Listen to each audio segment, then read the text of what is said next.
ഇന്ന് നമ്മളോടൊപ്പമുള്ളത് Amrita institute of medical സയൻസിൽ നിന്ന് professor and head department of interventional pulmonology doctor Tinku Joseph. നമസ്കാരം ഡോക്ടർ. നമ്മളിന്ന് ലങ്സ് റിലേറ്റഡ് ആയിട്ടുള്ള കാര്യങ്ങളാണ് ചർച്ച ചെയ്യാൻ പോകുന്നത്. ഇൻറ്റർസ്റ്റീഷ്യൽ ലങ് ഡിസീസ് ILD ഇത് ജനങ്ങളുടെ ഇടയിൽ അത്ര കോമൺ ആയിട്ടുള്ളൊരു ടേം അല്ല, പക്ഷെ അത് വ്യാപ്തമുള്ള ഒരു ഡിസീസാണെന്ന് തോന്നുന്നു. അതിനെക്കുറിച്ച് ഡോക്ടർ വ്യക്തമാക്കാമോ? ഈ അടുത്തിടയ്ക്കായിട്ട് ഒരുപാട് ഇമ്പോർട്ടൻസ് വരുന്നൊരു അസുഖമാണ് ILD അഥവാ ഇൻറ്റർസ്റ്റീഷ്യൽ ലങ് ഡിസീസ് എന്ന് പറയുന്ന അസുഖം. ഒരു പ്രിസൈസായിട്ട് പറയുവാണെങ്കിൽ നമ്മുടെ ലങ്സിനകത്ത് ഈ റോട്ടിലൊക്കെ ടാറ് പോയിട്ട് കുഴികൾ വരുന്ന പോലെ ലങ്സിൻ്റെ പല സ്ഥലത്ത് കുഴികൾ വരുന്ന ഒരു അസുഖമാണ്. അപ്പോൾ പണ്ടൊക്കെ നമുക്കൊരു ശ്വാസമുട്ടൊക്കെ വന്നു കഴിഞ്ഞ് കഴിഞ്ഞാൽ മിക്ക ആൾക്കാരും വിചാരിക്കും അതൊരു ആസ്മയായിരിക്കാം, അതല്ലെങ്കിൽ COPD എന്ന് പറഞ്ഞ് പുക വലിച്ച് വരുന്ന അസുഖമായിരിക്കാം. ഇതൊന്നും അല്ലെങ്കിൽ ചിലപ്പം വിട്ടുമാറാത്ത കഫക്കെട്ടോ അതല്ലെങ്കിൽ ന്യൂമോണിയോ അതല്ലെങ്കിൽ ഹാർട്ടിൻ്റെ പമ്പിങ്ങിൻ്റെ പ്രശ്നം കൊണ്ടെല്ലാം വരുന്ന ശ്വാസമുട്ട എന്ന് വിചാരിക്കും. പക്ഷേ ഈ അടുത്തിടയ്ക്കായിട്ട് ഒരുപാട് കണ്ടുപിടുത്തങ്ങളൊക്കെ വന്നിട്ടുണ്ട്. അതേപോലെ തന്നെ നമ്മൾ ഈ ശ്വാസമുട്ടൊക്കെ മാറാണ്ടൊക്കെ ഒരു ലങ്സിൻ്റെ ഡോക്ടറുടെ അടുത്തേക്ക് പേഷ്യൻസ് വരും. അപ്പം നമ്മൾ സാധാരണഗതിയിൽ ചെയ്യുന്ന ടെസ്റ്റുകൾ ആസ്മയുണ്ടോ അതേപോലെ തന്നെ മറ്റുള്ള ശ്വാസമുട്ട് കൊണ്ടുവരുന്ന അസുഖങ്ങളൊക്കെ ഉണ്ടോ എന്നുള്ളതൊക്കെ നോക്കും. അത് കഴിഞ്ഞ് നമുക്ക് ഒരു ക്ലൂവും കിട്ടാണ്ട് വരുമ്പോഴാണ് ചിലപ്പം ഒരു CT സ്കാൻ എടുത്ത് നോക്കും. ചിലപ്പം മിക്ക സമയങ്ങളിൽ എക്സ്റേ നോർമലായിരിക്കും. അപ്പോൾ എക്സ്റേ നോർമലാണ്, എന്തുകൊണ്ടാണ് ശ്വാസമുട്ട് മാറാത്തതെന്ന് നോക്കാൻ വേണ്ടിയിട്ട് പിന്നെ CT സ്കാൻ എടുക്കും. CT സ്കാൻ എടുക്കുമ്പോഴായിരിക്കും ചിലപ്പം ഞാൻ ഈ നേരത്തെ പറഞ്ഞ പോലെ ലങ്സിൻ്റെ പല ഭാഗത്തായിട്ട് കുഴികളൊക്കെ കാണുന്നത്. അപ്പം അങ്ങനത്തെ ഫൈൻഡിങ്സ് വരുമ്പോഴാണ് നമുക്ക് ഈ പേഷ്യൻറ്റിന് ILD ഉണ്ടോ ഇല്ലയോ എന്നുള്ളതിനെക്കുറിച്ച് ഒരു കൺക്ലൂഷനിലേക്ക് എത്തുന്നത്. ഓക്കെ, ഇപ്പോൾ ഡോക്ടർ ILD എന്താണെന്ന് പറഞ്ഞല്ലോ, ഇത് വരാനുള്ള കാരണങ്ങൾ എന്തൊക്കെയാണെന്നൊന്ന് വ്യക്തമാക്കാമോ? ILD വരാനായിട്ട് ഏകദേശം ഒരു 250 തൊട്ട് 300 തരം കാരണങ്ങളുണ്ട്. അതിൽ ഏറ്റവും കോമൺ ആയിട്ട് കാണപ്പെടുന്നത് പ്രത്യേകിച്ച് കാരണം കൂടാണ്ട് വരുന്ന ഒരു ഇഡിയോപ്പതിക് പൾമറി ഫൈബ്രോസിസ് അല്ലെങ്കിൽ IPF എന്ന് പറയുന്ന ഒരു എൻറ്റിറ്റിയാണ്. പിന്നെ ഇത് കൂടാണ്ട് പിന്നെ കോമൺ ആയിട്ട് വരുന്ന കാര്യങ്ങളൊക്കെയാണ് നമുക്ക് ഒരു കെമിക്കൽസ് ആയിട്ട് കോൺസ്റ്റൻ്റ് ആയിട്ട് എക്സ്പോഷർ വരിക, അതല്ലെങ്കിൽ നമുക്ക് എന്തെങ്കിലും ഇപ്പോൾ കൃഷിയിടങ്ങളിലൊക്കെ ഇപ്പോൾ വൈക്കോല് പോലത്തെ സാധനങ്ങളൊക്കെ നമ്മൾ കൂട്ടം കൂട്ടി വെച്ചേക്കാണ്. എന്നിട്ട് അതിനകത്ത് സാധാരണ ഈ മഴക്കാലത്തൊക്കെ വരുമ്പോൾ വെച്ച് കഴിഞ്ഞാൽ ഈ പൂപ്പൽ ഫംഗസൊക്കെ വന്ന് കൂടുകൂട്ടും. അതുകൊണ്ട് തന്നെ ആ കൃഷിക്കാരൊക്കെ ആ ഒരു ഫംഗസോ മുതലായ സാധനങ്ങളൊക്കെ കോൺസ്റ്റൻ്റായിട്ട് ഇങ്ങനെ അതിൻ്റെ സ്പോർസ് എല്ലാം വലിച്ച് ലങ്സിലേക്ക് പോയിട്ട് അങ്ങനെ ലങ്സിന് ഡാമേജ് വരാം. ഇതൊന്നും അല്ലെങ്കിൽ ഇപ്പോൾ പട്ടണത്തിലാണ്, സിറ്റിയിൽ ജീവിക്കുന്ന ആൾക്കാരാണെങ്കിൽ ഏറ്റവും കോമൺ ആയിട്ട് വരുന്നത് നമ്മളൊക്കെ ഇപ്പോൾ ഫ്ലാറ്റിൽ ജീവിക്കുന്ന ആൾക്കാരൊക്കെ മിക്കവർക്കും തന്നെ AC ഉണ്ട്. അപ്പോൾ ഈ ACയുടെ കംപ്രസർ അതല്ലെങ്കിൽ ഫിൽറ്റർ അത് വീടിൻ്റെ പുറത്താണ് വയ്ക്കുന്നത്. ആ ഫിൽറ്ററിൻ്റെ ചുറ്റും ഇപ്പോൾ മിക്ക സ്ഥലങ്ങളിലും പ്രാവുകളുണ്ടാവും. അപ്പോൾ ഈ പ്രാവുകളുടെ കാഷ്ടങ്ങളൊക്കെ ആ ACയുടെ കംപ്രസറിൻ്റെ ചുറ്റും വരും. നമ്മൾ AC ഓണാക്കുമ്പോൾ കംപ്രസർ ഒരു പരിധി വരെ ഫിൽറ്റർ ചെയ്യും, പക്ഷേ ബാക്കിയെല്ലാം അതിനകത്തോടെ വലിച്ച് ഈ ഫ്ലാറ്റിനകത്തേക്ക് വരും. അപ്പോൾ ഈ ഫ്ലാറ്റിൽ ജീവിക്കുന്ന ഒരുപാട് പേർക്ക് വിട്ടുമാറാത്ത ചുമ, അലർജി, ശ്വാസം മുട്ടൊക്കെ വരുന്നുണ്ട്. നമ്മൾ പലപ്പോഴും വിചാരിക്കും അതൊരു ആസ്മയാണെന്ന് വിചാരിക്കും. പക്ഷേ മിക്കവാറും എന്ന് വെച്ച് കഴിഞ്ഞാൽ ആസ്മ എന്നൊക്കെ പറഞ്ഞ് ഇൻഹേലറൊക്കെ കൊടുത്ത് ചികിത്സിക്കും. കുറേ കഴിയുമ്പോഴത്തേക്കും വിട്ടുമാറാണ്ട് വരുമ്പോഴത്തേക്കും നമ്മുടെ അടുത്ത് വരും. ആദ്യം ഒരു PFT എന്ന് പറഞ്ഞ ടെസ്റ്റ് എടുക്കും. അപ്പോൾ അതിനകത്ത് നോക്കുമ്പം നമുക്കൊരു ആസ്മയുടെ ഒരു പാറ്റേൺ ആണെന്ന് തോന്നില്ല, എക്സ്റേ നോർമലാണ്. അപ്പം ഒരു CT സ്കാൻ എടുക്കും. CT സ്കാൻ എടുക്കുമ്പോഴായിരിക്കും ചിലപ്പോൾ ഈ ILD എന്ന് പറഞ്ഞൊരു പാറ്റേൺ കാണുന്നത്. അപ്പം ഈ പ്രാവുകളായിട്ട് കോൺസ്റ്റൻ്റായി പ്രാവിൻ്റെ കാഷ്ടം അതൊക്കെ ആയിട്ട് കോൺസ്റ്റൻ്റായിട്ട് എക്സ്പോഷർ വന്നാലും ഇതേപോലെ വരും. പിന്നെ വരുന്നത് നമ്മൾക്ക് ഈ പോൾട്രി ഫാം, ഈ ചിക്കൻ്റെ ഫാം നടത്തുന്ന ആൾക്കാർക്കും ഇതേ പ്രശ്നങ്ങൾ കൊണ്ട് തന്നെ വരാറുണ്ട്. അപ്പോൾ ഈ പറയുന്ന അസുഖങ്ങളൊക്കെ നേരത്തെ കണ്ടുപിടിച്ച് നമ്മൾ ട്രീറ്റ് ചെയ്യുകയാണെങ്കിൽ ഒരു പരിധി വരെ മാറ്റാൻ പറ്റും. പക്ഷേ പ്രോബ്ലം എന്താ വെച്ചാൽ ഞങ്ങളുടെ അടുത്ത് വരുന്ന ഒരു 95% ആൾക്കാരും വളരെ ലേറ്റ് സ്റ്റേജിലാണ് വരുന്നത്. പിന്നെ ഇത് കൂടാണ്ട് വരുന്ന നാലാമത്തെ ഒരു എൻറ്റിറ്റിയാണ് നമുക്ക് വാതസംബന്ധമായ അസുഖങ്ങളുണ്ട്. അതായത് കണക്റ്റീവ് ടിഷ്യൂ ഡിസോർഡർ എന്ന് പറയുന്ന അസുഖങ്ങളുണ്ട്. റുമറ്റോയ്ഡ് ആർത്രൈറ്റിസ്, SLE, സ്ക്ലിറോഡെർമ എന്ന് പറഞ്ഞ പല എൻറ്റിറ്റീസ് ഉണ്ട്. അപ്പോൾ അങ്ങനത്തെ അസുഖം കൊണ്ടും കൂടി ഈ ILD അഥവാ ഇൻറ്റർസ്റ്റീഷ്യൽ ലങ് ഡിസീസ് വരാം. അഞ്ചാമതായിട്ട് വരുന്നത് പുകവലിക്കുന്ന ആൾക്കാർക്കും അതേപോലെ ILD കാണാറുണ്ട്. അത് ഒരു RBILD എന്ന് പറയുന്ന ഒരു റെയറായിട്ട് കാണുന്ന ഒരു എൻറ്റിറ്റിയാണ്. പിന്നെ വരുന്നത് അത്രയും കോമൺ അല്ലാണ്ട് വരുന്ന സാധനങ്ങളൊക്കെയാണ് നമുക്ക് ജനറ്റിക്കായിട്ട് പാരമ്പര്യമായിട്ട് വരുന്ന ഒരു തരം ILD ഉണ്ട്. പക്ഷേ അത് വളരെ റെയറായിട്ടാണ് വരുന്നത്. അപ്പം ILD സാധാരണഗതിയിൽ വരുന്നത് ഒരു 40 വയസ്സ് കഴിഞ്ഞ ആൾക്കാർക്കാണ് വരാറ്. ചെറുപ്പത്തിലെ തൊട്ട് ഇങ്ങനെ ILD ഒക്കെ കണ്ടുപിടിക്കുകയാണ്, അത് മിക്കവാറും പാരമ്പര്യമായിട്ട് വരുന്ന ILD ആയിരിക്കും. അപ്പം ഇതിൽ ഏറ്റവും കോമൺ ആയിട്ട് കാണുന്നത് ഞാൻ ഈ നേരത്തെ പറഞ്ഞ പോലെ ഇഡിയോപ്പതിക് പൾമറി ഫൈബ്രോസിസ് ആണ്. പക്ഷേ കെമിക്കൽസ്, അതേപോലെ തന്നെ ഈ പ്രാവിൻ്റെ പോൾട്രിയുടെ ഇതുകൊണ്ടൊക്കെ വരുന്ന ഒരു എൻറ്റിറ്റിയാണ് ഹൈപ്പർ സെൻസിറ്റിവിറ്റി ന്യൂമോണൈറ്റിസ്. പക്ഷേ അതൊക്കെ നേരത്തെ കണ്ടുപിടിക്കുകയാണെങ്കിൽ നമുക്ക് പൂർണ്ണമായിട്ട് ഭേദമാക്കാൻ പറ്റും. ഓക്കെ, ഡോക്ടർ ഇപ്പോൾ ILD കുറിച്ചൊക്കെ വ്യക്തമായിട്ട് പറഞ്ഞു, കോസസും പറഞ്ഞു. ഇനി ഇതിൻ്റെ ടൈപ്സ്, എത്ര വേരിയൻറ്റ് ടൈപ്സ് ഉണ്ടെന്നൊന്ന് പറയാമോ? ഞാൻ നേരത്തെ പറഞ്ഞ പോലെ ഒരുപാട് തരത്തിലുള്ള ILD ഉണ്ട്. അതിൽ ഞങ്ങൾ ഹോസ്പിറ്റലിൽ കോമൺ ആയിട്ട് കാണുന്നത് ഞാൻ ആദ്യം പറഞ്ഞ പോലെ IPF അല്ലെങ്കിൽ ഇഡിയോപ്പത്തിക് പൾമറി ഫൈബ്രോസിസ് എന്ന് പറയുന്ന അസുഖം, പിന്നെ വരുന്നതാണ് NSIP അല്ലെങ്കിൽ നോൺ സ്പെസിഫിക് ഇൻറ്റർസ്റ്റീഷ്യൽ ന്യൂമോണൈറ്റിസ് എന്ന് പറയുന്ന ഒരു വിഭാഗമുണ്ട്. പിന്നെ ഹൈപ്പർ സെൻസിറ്റിവിറ്റി ന്യൂമോണൈറ്റിസ് എന്ന് പറയുന്ന RBILD, അതേപോലെ അങ്ങനെ പലതരത്തിലുള്ള ILD ഉണ്ട്. അതിനകത്ത് ഏറ്റവും കോമൺ ആയിട്ട് കാണുന്ന IPF എന്ന് പറഞ്ഞാൽ പ്രത്യേകിച്ച് കാരണം കൂടാണ്ട് വരുന്ന ഒരു ലങ്സിന് വരുന്ന അസുഖം. പിന്നെ കോമൺ ആയിട്ട് വരുന്നതാണ് ഈ ഹൈപ്പർ സെൻസിറ്റിവിറ്റി ന്യൂമോണൈറ്റിസ് എന്ന് പറയുന്നത്. മൂന്നാമത് വരുന്നതാണ് ഈ കണക്റ്റീവ് ടിഷ്യൂ ഡിസീസസ്, അതല്ലെങ്കിൽ വാദസംബന്ധമായ അസുഖം കൊണ്ട് വരുന്ന ILD. അപ്പോൾ ഇത് മൂന്നുമാണ് നമ്മൾ ഏറ്റവും കോമൺ ആയിട്ട് കാണുന്നത്. ബാക്കിയുള്ളതെല്ലാം വളരെ അപൂർവമായിട്ട് കാണുന്ന സാധനങ്ങളാണ്. ഓക്കെ, നമ്മൾക്കിപ്പോൾ ഈ ILD പോലുള്ളതൊക്കെ എങ്ങനെയാണ് അത് രോഗനിർണയം നടത്തുന്നത്? ഇപ്പോൾ എക്സ്റേ അല്ലെങ്കിൽ അതുപോലുള്ള സ്കാനിങ് ഇമേജിങ് ടൈപ്പുള്ള ട്രീറ്റ്മെൻ്റ് ആണ് ഡയഗ്നോസ് ചെയ്യാനായിട്ട് എടുക്കുക? ഞാൻ നേരത്തെ പറഞ്ഞ പോലെ മിക്ക ആൾക്കാർക്കും ശ്വാസം മുട്ടായിട്ട് ആദ്യം ഒരു അടുത്തൊരു ക്ലിനിക്കിൽ പോകും. അപ്പം അവിടെയൊക്കെ മിക്കവാറും ഒരു എക്സ്റേ ഒക്കെ ഉണ്ടാവുള്ളൂ. അപ്പം എക്സ്റേ എടുക്കുമ്പോൾ നോർമലായിട്ട് തോന്നും. അപ്പം ഏറ്റവും കോമൺ ആയിട്ട് അവർക്ക് എന്താ ചെയ്യുന്നത്, നമ്മളൊരു ഇൻഹേലറോ അതല്ലെങ്കിൽ ചുമയോ കഫക്കെട്ടൊക്കെ മാറാണ്ട് വരുമ്പോൾ ഒരു ആൻറ്റിബയോട്ടിക്സ് ഒക്കെ കാര്യങ്ങൾ കൊടുത്ത് നോക്കും. അപ്പോൾ ഇതൊക്കെ കൊടുക്കും, ഒരു താൽക്കാലികമായിട്ടൊരു ശമനമൊക്കെ ഉണ്ടാകും. കുറച്ച് കഴിയുമ്പോൾ ഇത് പിന്നെ സ്റ്റാർട്ട് ചെയ്യും. അപ്പം ഒരു ഡോക്ടറുടെ അടുത്ത് അടുത്ത ഡോക്ടറിൻ്റെ അടുത്തേക്ക് പോകും. പുള്ളി ഇതേപോലെ കാര്യങ്ങളൊക്കെ ചെയ്യും. അങ്ങനെയൊക്കെ വിട്ട് മാറാണ്ടൊക്കെ വരുമ്പോഴാണ് പിന്നെയാണ് ഒരു ടെറിഷറി കെയർ സെൻറ്റർ, ഒരു CT സ്കാനൊക്കെ ഉള്ള ഒരു വലിയൊരു ഹോസ്പിറ്റലിലേക്ക് ചെല്ലുന്നത്. അപ്പോൾ അങ്ങനെ ചെല്ലുമ്പോഴത്തേക്കും അവരൊരു സ്കാനൊക്കെ എടുത്ത് നോക്കും. ആ സ്കാനിലൊക്കെ ആയിരിക്കും പലപ്പോഴും ഇത് കണ്ടുപിടിക്കുന്നത്. അപ്പോൾ ഇനി നമുക്ക് സ്കാൻ എടുത്തു, സ്കാനിനകത്ത് ILD ഉണ്ടെന്ന് മനസ്സിലായി. അപ്പോൾ ILD കൺഫേമായി. പക്ഷേ ഇതിനകത്ത് ഏത് തരത്തിലുള്ള ILD ആണെന്ന് അറിയണമെങ്കിൽ പിന്നെ ബാക്കിയുള്ള ടെസ്റ്റുകൾ ചെയ്താലേ പറ്റുള്ളൂ. അപ്പോൾ ആ ടെസ്റ്റ് എന്ന് പറയുമ്പോൾ നമ്മൾ ബ്ലഡ് ടെസ്റ്റ് തൊട്ട് അങ്ങേയറ്റം വരെ ലങ്സിൻ്റെ ബയോപ്സി വരെ എത്തി നിൽക്കുന്നു ആ ടെസ്റ്റുകൾ. അപ്പോൾ അതിനകത്ത് CT സ്കാൻ എടുത്തു കഴിഞ്ഞാൽ അടുത്ത് വരുന്നത് നമ്മൾ ലങ് ഫംഗ്ഷൻ ടെസ്റ്റ് അല്ലെങ്കിൽ PFT എന്ന് പറഞ്ഞ ടെസ്റ്റുകളുണ്ട്. അതിനകത്ത് വരുന്നത് സ്പൈറോമെട്രി, DLCO എന്ന് പറയുന്ന ടെസ്റ്റ്, പിന്നെ ഒരു 6 മിനിറ്റ് ഒരു കോറിഡോറൊക്കെ നടന്നു നോക്കുന്ന ഒരു ടെസ്റ്റ് ഉണ്ട്, 6 മിനിറ്റ് വാക്ക് ഡിസ്റ്റൻസ് എന്ന് പറയും. അതിന് ശേഷം നമ്മുടെ ഓക്സിജൻ്റെ ലെവൽ താഴ്ന്നു പോകുന്നുണ്ടോയെന്നൊക്കെ അറിയുന്ന ടെസ്റ്റ്. അപ്പം ഇത് കഴിഞ്ഞതിന് ശേഷം പിന്നെ വരുന്നത് നമുക്ക് ഈ വാദസംബന്ധമായ അസുഖങ്ങളുണ്ടോയെന്ന് അറിയാൻ വേണ്ടിയിട്ട് ഉള്ള ബ്ലഡ് ടെസ്റ്റുകളുണ്ട്, അത് ചെയ്ത് നോക്കും. അതിനോടൊപ്പം തന്നെ ടെസ്റ്റ് ചെയ്യുന്നതിന് മുമ്പ് രോഗിയോട് നമ്മൾ ചോദിക്കണം, എന്തെങ്കിലും ജോയിൻറ്റുകൾക്ക് വേദനയുണ്ടോ, സ്കിന്നിൽ എന്തെങ്കിലും പാടുകൾ വരുന്നുണ്ടോ, അങ്ങനത്തെ, അതായത് നമുക്ക് ഈ വാദസംബന്ധമായ അസുഖങ്ങൾ ഉണ്ടോ ഇല്ലയോ എന്ന് ഉറപ്പ് വരുത്തുക. അത്രയും ക്ലിനിക്കലി നമുക്ക് ഉണ്ടെന്ന് തോന്നുവാണെങ്കിൽ മാത്രമേ ഈ ടെസ്റ്റുകൾ വിട്ടാൽ മതി. കാരണം ആ ടെസ്റ്റുകൾക്ക് ഏകദേശം ഒരു 4000 തൊട്ട് 5000 രൂപ വരെ ചിലവ് വരുന്നതാണ്. അപ്പോൾ ക്ലിനിക്കലി നമുക്ക് അത്രയും സ്ട്രോങ് ആയിട്ട് സസ്പീഷൻ ഉണ്ടെങ്കിൽ മാത്രം ആ ടെസ്റ്റുകൾ ഓർഡർ ചെയ്താൽ മതി. ഇതിലൊന്നും നമുക്കൊരു ക്ലൂ കിട്ടുന്നില്ല. ഒരു ക്ലാസിക്കലായിട്ടുള്ള ഹിസ്റ്ററി, ഞാൻ നേരത്തെ പറഞ്ഞ പോലെ കെമിക്കൽസ് തൊട്ട് പോൾട്രി ഫാം വരെയുള്ള ഹിസ്റ്ററികളൊന്നുമില്ല. ഈ പറയുന്ന ബ്ലഡ് ടെസ്റ്റൊക്കെ നോർമലാണെങ്കിൽ അവസാനത്തെ റിസോർട്ടായിട്ട് നമുക്കൊരു ലങ്സിൻ്റെ ബയോപ്സി എടുക്കേണ്ടി വരും. അത് സാധാരണഗതിയിൽ ബയോപ്സി ചെയ്യേണ്ടത് നമുക്ക് ഈ കണക്റ്റീവ് ടിഷ്യൂ പാനൽ അതല്ലെങ്കിൽ വാദസംബന്ധമായ ടെസ്റ്റുകൾ നെഗറ്റീവാണ്, CT സ്കാനിൽ ഒരു ക്ലാസിക്കലായിട്ടുള്ള ഈ ഇഡിയോപ്പത്തിക് പൾമറി ഫൈബ്രോസിസിൻ്റെ ഒരു പാറ്റേൺ ഇല്ലെങ്കിൽ നമുക്ക് എന്തായാലും ഒരു ബയോപ്സി വേണ്ടി വരും, അത് ഡയഗ്നോസ്റ്റിക്ക് എത്തിച്ചേരാനായിട്ട്. ഇപ്പോൾ ബയോപ്സി ചെയ്യുവാണെങ്കിൽ അതിന് 2 മാർഗ്ഗങ്ങളാണുള്ളത്. ഒന്നൊരു എൻഡോസ്കോപ്പ് അല്ലെങ്കിൽ ബ്രോങ്കോസ്കോപ്പ് വഴി ബയോപ്സി എടുക്കാം, അതിന് ബ്രോങ്കോസ്കോപ്പിക് ലങ് ക്രയോബയോപ്സി എന്ന് പറയും. രണ്ടാമതായിട്ട് ഓപ്പൺ ലങ് ബയോപ്സി ആയിട്ടും ചെയ്യാം. അപ്പം പ്രത്യേകിച്ച് കാരണങ്ങൾ കിട്ടുന്നില്ലെങ്കിൽ നമുക്ക് ബയോപ്സി അല്ലാണ്ട് വേറൊരു മാർഗ്ഗമില്ല നമുക്ക് എന്താണെന്ന് ഉറപ്പ് വരുത്താനായിട്ട്. ഡോക്ടർ ഇപ്പോൾ പറഞ്ഞല്ലോ നേരത്തെ 40 വയസ്സ് കഴിഞ്ഞവർക്കാണ് കൂടുതൽ കാണുന്നതെന്ന്. അപ്പോൾ അതിന് താഴത്തെ ഏജ് ഗ്രൂപ്പ്, അതായത് കുട്ടികൾ തൊട്ട് അത് കഴിഞ്ഞിട്ടുള്ള ഏജ് ഗ്രൂപ്പിൽ ഇത് കാണാറുണ്ടോ? കുട്ടികൾക്ക് വളരെ അപൂർവമായിട്ടാണ് കാണുന്നത്. അപ്പം ഞാൻ ആകെ ഒരു 20-25 പിള്ളേർക്ക് എങ്ങാണ്ടാണ് കണ്ടിട്ടുള്ളൂ. അതിൽ കാരണം എന്താ വെച്ച് കഴിഞ്ഞാൽ ഞാൻ നേരത്തെ പറഞ്ഞ പോലെ ഒരു 99% ആൾക്കാർക്ക് 40 വയസ്സ് കഴിഞ്ഞ് വരുന്ന അസുഖങ്ങളാണ്. പിള്ളേർക്ക് വരുന്ന സാധാരണ അച്ഛനോ അമ്മയ്ക്കോ അതല്ലെങ്കിൽ ഗ്രാൻഡ് പാരൻസിനോ ആർക്കെങ്കിലും ഇങ്ങനത്തെ അസുഖങ്ങളുണ്ടെങ്കിൽ അങ്ങനെ ജനറ്റിക് ട്രാൻസ്മിഷൻ വഴി വരാം. അപ്പം ഇത് വന്നാലും പിള്ളേർക്ക് സാധാരണ ഇതേപോലെ തന്നെ വിട്ടുമാറാത്ത ചുമ, പനി, കഫക്കെട്ടൊക്കെ ആയിട്ടൊക്കെ പോകും, ആൻറ്റിബയോട്ടിക്സ് കൊടുക്കും, ചിലപ്പം വിചാരിക്കും വൈറൽ ന്യൂമോണിയ എന്ന് വെച്ചിട്ട് ആൻറ്റിവൈറൽ ടാബ്ലറ്റ്സ് കൊടുക്കും. അങ്ങനെയൊക്കെ പല സ്ഥലത്തും ട്രീറ്റ്മെൻറ്റ് എടുത്ത് പോകും. വിട്ടുമാറാണ്ട് വരുമ്പോൾ അവസാനം CT സ്കാൻ എടുക്കുമ്പോഴായിരിക്കും അവർക്കും ഇങ്ങനൊരു പാറ്റേൺ കാണുന്നത്.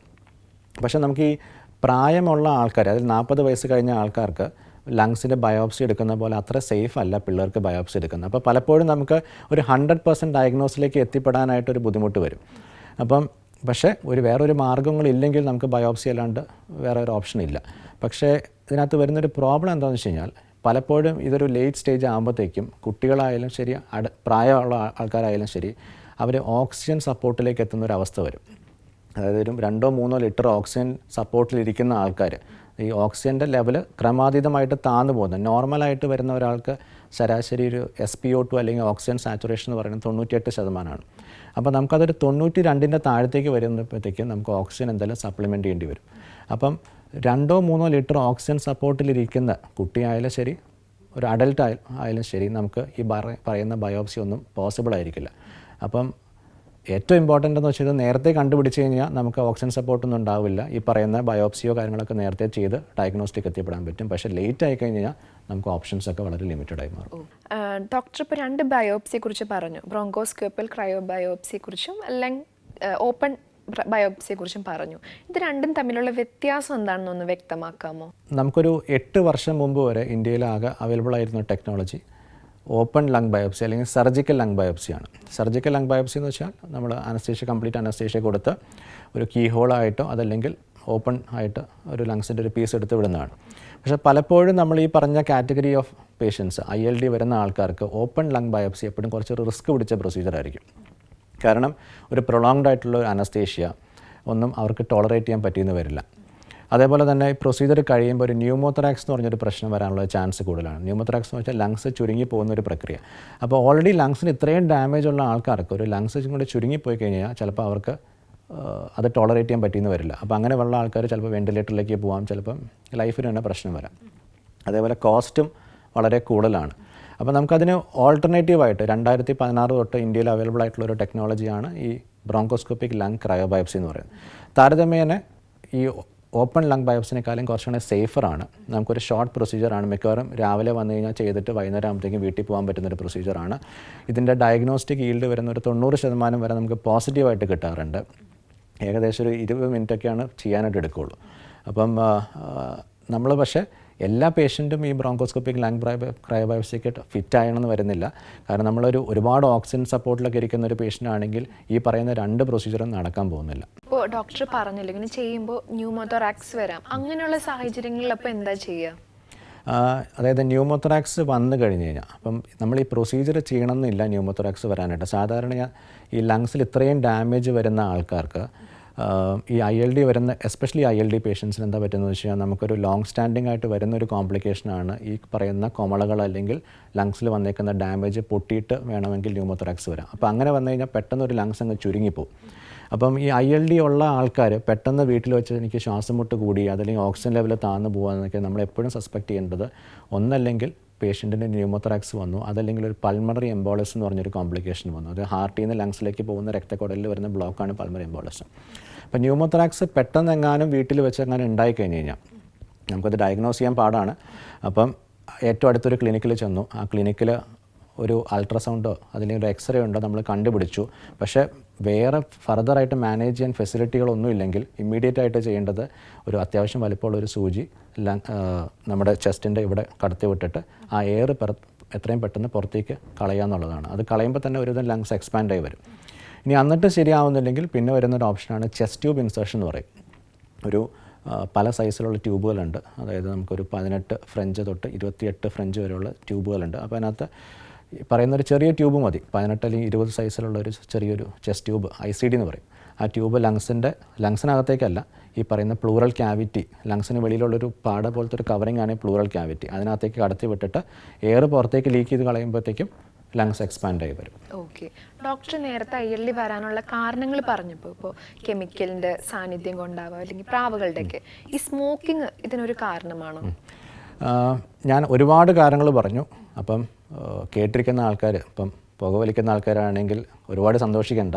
കാരണം വെച്ച് കഴിഞ്ഞാൽ പുകവലിക്കുന്ന ആൾക്കാർക്കും ഇത് കാണപ്പെടുന്നുണ്ട്.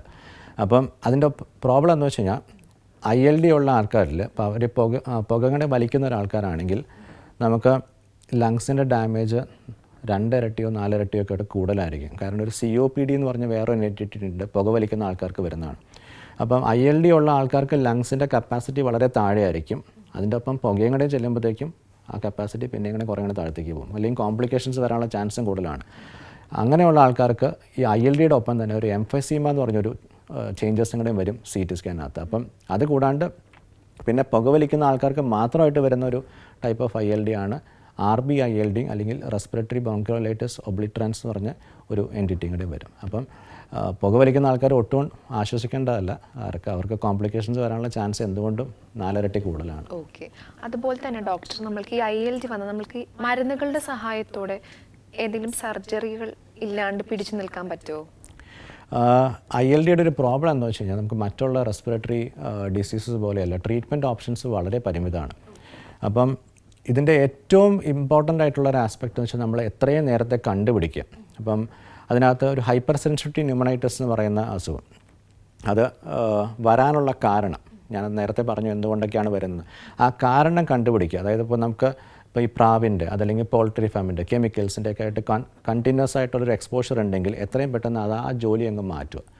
അതായത് ഒരു കൃഷിയാണ് നമ്മുടെ തൊഴിൽ, പക്ഷേ കെമിക്കൽസ് അടിക്കുന്നുണ്ടെങ്കിൽ ആ കെമിക്കൽ ഒഴിവാക്കുക. ഇനിയിപ്പം പ്രാവുകളായിട്ട് സമ്പർക്കം വരുന്നുണ്ടെങ്കിൽ അത് പരമാവധി ഒഴിവാക്കുക.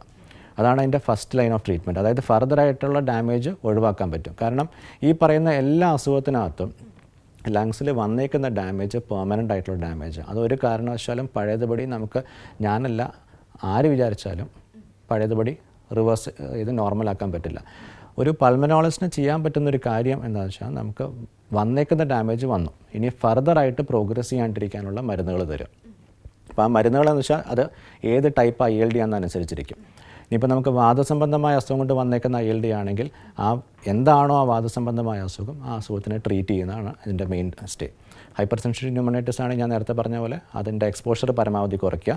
അതിനുശേഷം പിന്നെ വരുന്ന മെയിൻ ആയിട്ടുള്ള മെഡിസിൻ സ്റ്റിറോയിഡ്സ് ആണ്. സ്റ്റിറോയിഡ്സും പിന്നെ ചില ആൾക്കാർക്ക് ഒരു പരിധി വിട്ട് നമ്മൾ സ്റ്റിറോയിഡ് കൊടുത്തു കഴിയുമ്പം അറിയാലോ സ്റ്റീറോയിഡിന് പല പല കോംപ്ലിക്കേഷൻസ് ഉണ്ട്. ആ കോംപ്ലിക്കേഷൻസ് ഒഴിവാക്കാനായിട്ട് സ്റ്റിറോയിഡ് സ്പെയറിങ് ആയിട്ടുള്ള പല മരുന്നുകളുണ്ട്. ഇനി നേരെ മറിച്ച് പ്രത്യേകിച്ച് കാരണം കൂടാണ്ട് വരുന്ന ഒരു ILD ആണ്, അതായത് ഇഡിയോപ്പതിക് പൾമറി ഫൈബ്രോസിസ് എന്ന് പറയുന്ന ILD ആണെങ്കിൽ നമുക്ക് ആകെ 3 മരുന്നുകളുള്ളൂ. അതായത് ഈ ഫൈബ്രോസിൻ്റെ പ്രോഗ്രഷൻ തടഞ്ഞു നിർത്താനായിട്ട് ആൻറ്റി ഫൈബ്രോട്ടിക് ഏജൻറ്റ്സ് എന്ന് പറഞ്ഞ 1-2 ഗുളികകളുണ്ട്. അത് സ്റ്റാർട്ട് ചെയ്തിട്ട് നമ്മൾ എല്ലാ 6 മാസം കൂടുമ്പോൾ ഈ പേഷ്യൻസിനെ മോണിറ്റർ ചെയ്ത് വേണം പോകാനായിട്ട്. കാരണം എല്ലാ 6 മാസം കൂടുമ്പോൾ ഈ പൾമറി ഫങ്ഷൻ ടെസ്റ്റ്, PFT എന്ന് പറഞ്ഞ ടെസ്റ്റുകൾ, പറ്റമിക്കൽ CT സ്കാൻ, പിന്നെ ഒരു എക്കോ ടെസ്റ്റ്. കാരണം ഇങ്ങനത്തെ ആൾക്കാർക്ക് ഓക്സിജൻ കുറഞ്ഞിട്ട് വരുന്ന വേറൊരു കോംപ്ലിക്കേഷനാണ് പൾമണറി ഹൈപ്പർ ടെൻഷൻ എന്ന് പറയും. ഹാർട്ടിൽ നിന്ന് ലങ്സിലേക്ക് പോകുന്ന ബ്ലഡ് വെസൽസിൻ്റെ പ്രഷർ കൂടുന്നതാണ് പൾമറി ഹൈപ്പർ ടെൻഷൻ എന്ന് പറയുന്നത്. അപ്പോൾ അങ്ങനെയൊക്കെ കോംപ്ലിക്കേഷൻസ് വന്ന് തുടങ്ങിയിട്ടുണ്ടെങ്കിൽ ഡെഫിനറ്റീവായിട്ട് നമുക്ക് ഈ പേഷ്യൻറ്റിന് ഓക്സിജൻ സപ്പോർട്ടും കൂടെ വേണം. അപ്പം പല പല മരുന്നുകളുണ്ട്. അതിൽ ഏറ്റവും ഇമ്പോർട്ടൻ്റ് ആയിട്ട് വരുന്നത് ഓക്സിജൻ തെറാപ്പിയാണ്. അപ്പോൾ ഓക്സിജൻ ഒരു മരുന്നായിട്ട് തന്നെ കൺസിഡർ ചെയ്താൽ മതി. കാരണം ഈ പറയുന്ന കോംപ്ലിക്കേഷനൊക്കെ ഒരു പരിധി വരെ തടഞ്ഞു നിർത്താനായിട്ട് ഓക്സിജൻ ഹെൽപ്പ് ചെയ്യും. പിന്നെ ലങ്സ് ചുരുങ്ങാണ്ടിരിക്കാനായിട്ടുള്ള ആൻറ്റി ഫൈബ്രോട്ടിക് ടാബ്ലറ്റ്സ്. പിന്നെ വേണ്ടത് നമുക്ക് ചില ആൾക്കാർക്ക് ഈ പുളിച്ചതായിട്ടല്ലോ ഗ്യാസിൻ്റെ പ്രശ്നം ഉണ്ടെങ്കിലും ഇത് കുറച്ചൊന്ന് അഗ്രവേറ്റ് ചെയ്യാൻ ചാൻസ് ഉണ്ട്. അതുകൊണ്ട് ഗ്യാസിൻ്റെ മരുന്നുകൾ.